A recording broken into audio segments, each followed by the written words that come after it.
everybody, how are you guys? Today we're gonna, or right now I guess, we're gonna do part 2 of the Zelda chronology in detail.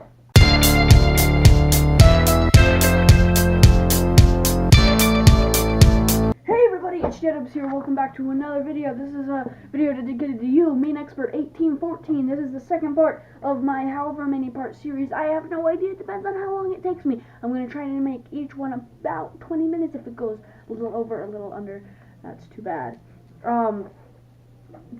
Anyway, today we are talking about the chronology of Hyrule, and I have a feeling that we only get through one timeline through this episode, so it might end up being a 4-episode series, because, you know, yeah. Anyway, let's get started. Okay. So last time we left off with a timeline split. Really, we did. The timeline splits here.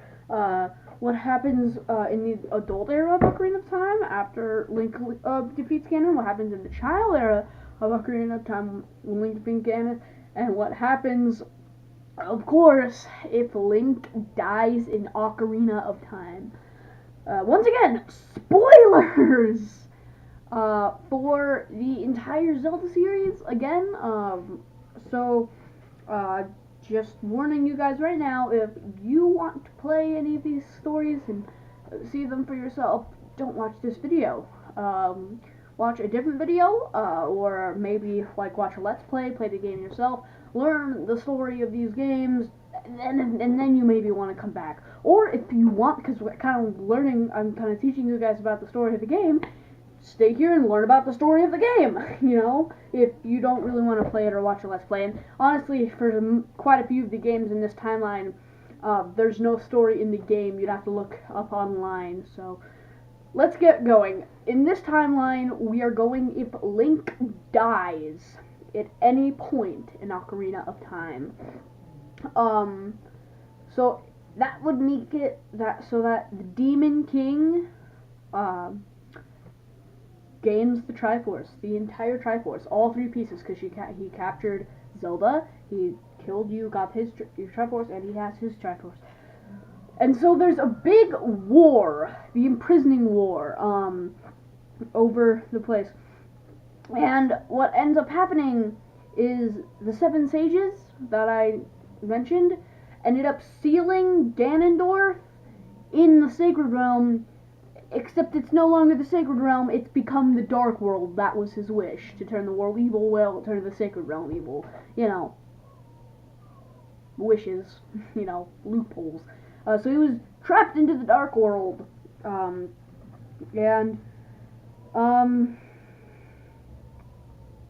yeah, that's kind of sad. And that brings us to the next game, The Link to the Past. And so this is the game that's going to kick us off on this list. And what happens is,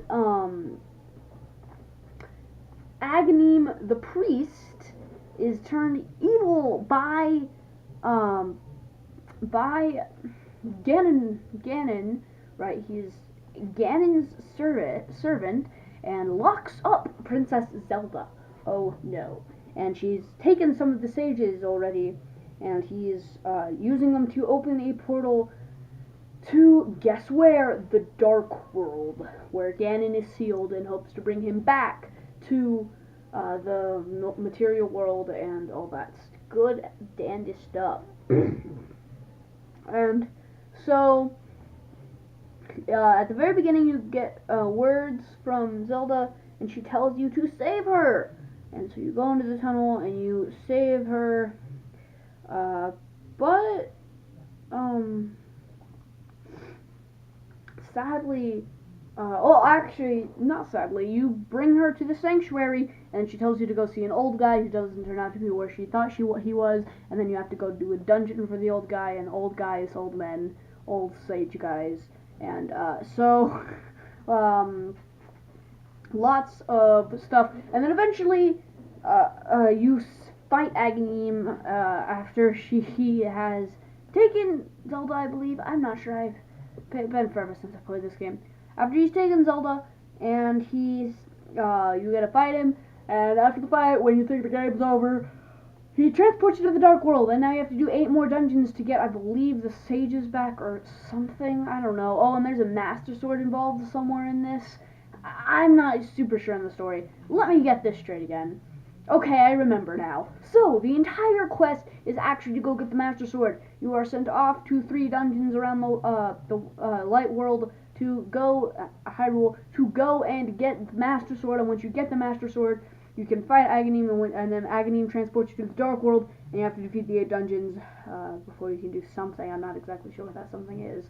And then, after you do that something, you are able to go ahead and kill Ganon.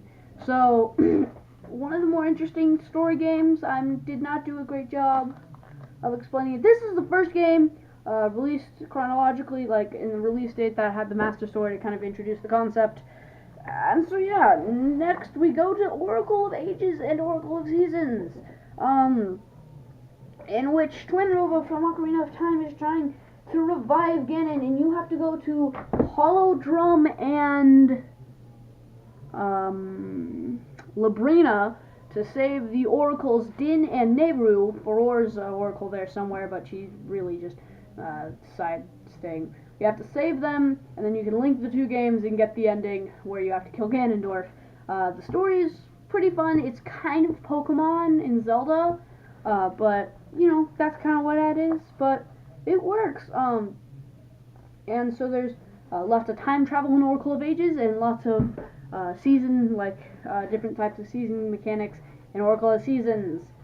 So yes, lots of different things, and then you can fight Ganon at the end. And this is the same link from A Link to the Past. And then the final adventure that this link goes on, and this one's going to contain major spoilers if you couldn't figure it out from the title or just did not know, is Link's Awakening. And it's basically where Link gets knocked out on a boat, well, on a shipwreck, and he wakes up in a dream. Spoilers, I already told you this. He wakes up in a dream and meets some friends along the way, and he has to awaken the windfish so that he can go home, pretty much. And then we get to the story before the story. So, the Great King and the Triforce of Courage. So there was once this great king who had 2 children, a princess and a prince.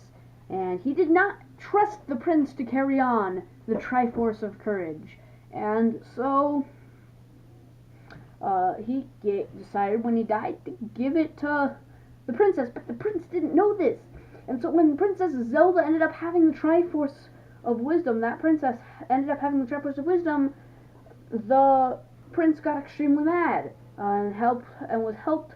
An evil wizard helped him and successfully had her put to sleep for hundreds of years. I think it's 100 years. I am not sure how long it is, but she goes to sleep and she can't wake him up, and he can't wake her up. And in honor of this princess, all of the princesses afterwards are to be named Zelda. We'll come back to that storyline later. Next, we have the original Legend of Zelda. Let me plug something in real quick. Before the event I just said, a link between worlds occurs. So after Oracle of Seasons, the new hero comes and has to deal with Yuga and those threats and all that. That game is plugged right in between, not now in what I was talking about. It's plugged between before the girl goes to sleep and after Link's Awakening. Okay? Okay. Next off, we have, some, sorry, okay. So, next is the original Legend of Zelda, in which, Ganon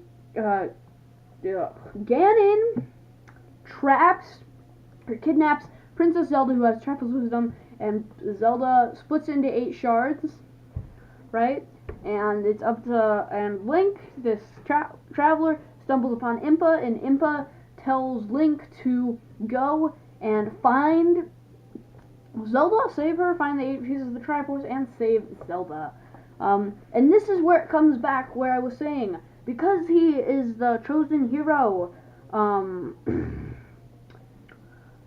he is the one supposed to awaken the first Princess Zelda #1 who is asleep on the altar.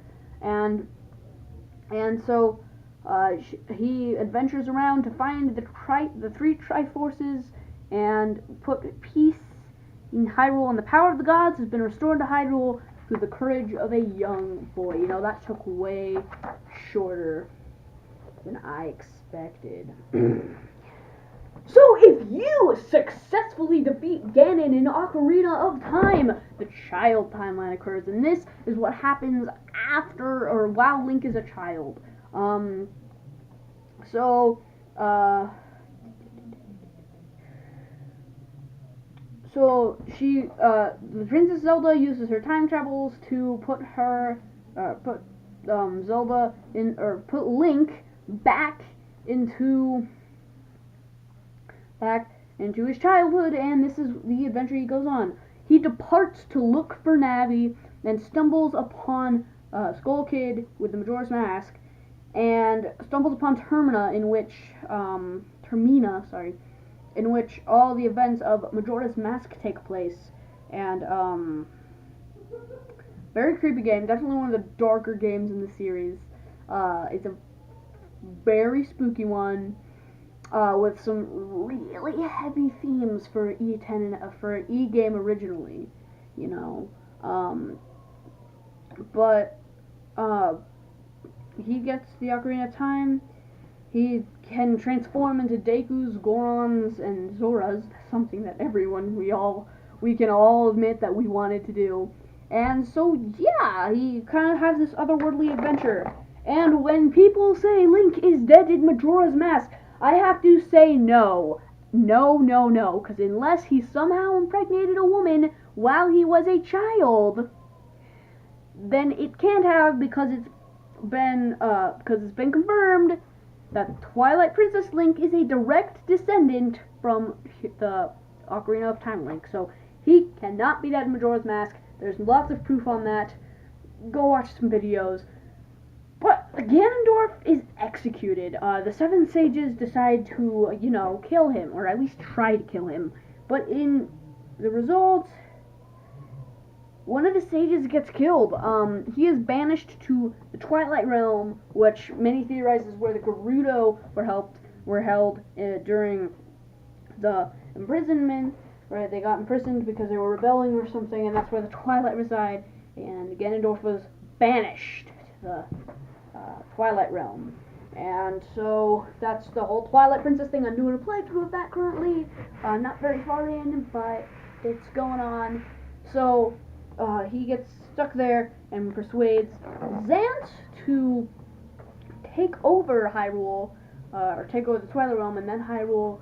And so Link has to go on an epic adventure to save Hyrule, the Twilight Realm, and give Midna, the real Twilight Princess, her throne back, and restore Hyrule to its original state. And so lots of Twilight Beasts and Ganons and all that great stuff. And then Four Swords Adventures happens. Four Swords Adventures is a game, a nice little game, that was really an excuse to make people buy GBA extension cables to put into their GameCube, because to play it you needed a GameCube. If you wanted to play with more than one person, you needed a GameCube, 4 GBAs, and as many linking cables. And I guess if you had 4 friends each with a GBA and a linking cable, it's easy, but a lot of people didn't, and so it ended up being kind of a solo adventure that wasn't supposed to be a solo adventure. But that's beside the point. It actually has a story. Body comes back. Shadow Link steals Princess Zelda, and you have to draw the Four Sword. And Body comes back, and so you and the other 4 Links have to defeat Vati and Ganon and get everyone back. So, that is the end of. Man, we're cruising through this. That's the end of the child timeline. Next is the adult timeline. So this is what happens while Link. What happens after Link is transported back as a child. Ganon comes back, and with no hero to save Hyrule, the king orders asks the gods to flood Hyrule, put it underwater, and so all the people are brought up to the highest peaks of the mountains, and those become the islands scattered across Hyrule. And the Zords evolve into the Rito, and the Kokiri evolve into the Koroks, and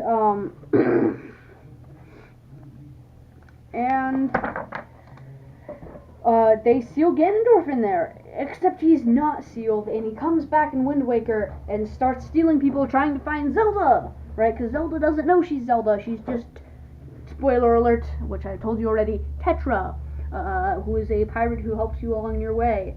And so there are lots of islands scattered throughout the world which you can visit, and the good part, the thing I love about Wind Waker is the fact that it's not like you're a chosen hero or something. For this game, it's just a boy trying to save his sister the entire way through and gets caught up in this heroic stuff. He's not a destined hero. That's why it kind of annoys me when people say, "Oh, all the Links are destined to be heroes," because really they're not. And so he has to restore the Master Sword to its former glory and defeat Ganon. And after he does that, the King of Hyrule, who is later revealed to be your companion, the King of Red Lions, touches the Triforce and demands that Hyrule be flooded forever. As in, there's no trace of it, because there was a trace of Hyrule that you could go down to the castle, and there was a tower, and you could go there. But the king had it so that no trace of Hyrule would ever be left, and it would just be a great sea. Pretty tragic, really. And then Phantom Hourglass happens. Phantom Hourglass is where Tetra is stolen by a ghost pirate ship, and Link tries to come on and ends up being in another world. And Bellum, the Bellum is an evil demon who attacks, who is the evil person in the entire game of that game. And Linebeck's a great character. He's awesome. And so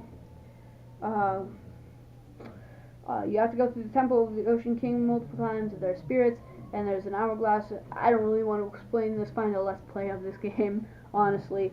But the point is, this happens afterwards on a quest to save Tetra. And the final game, after Bellum is defeated and Tetra is saved by the hero, guess who comes? Guess what comes? Probably one of the best of the 2DS Zelda games. 2DS Zelda games, not 2DS Zelda games. I mean, there's like three of those. Four. I'm gonna stop. I'm just gonna shut up.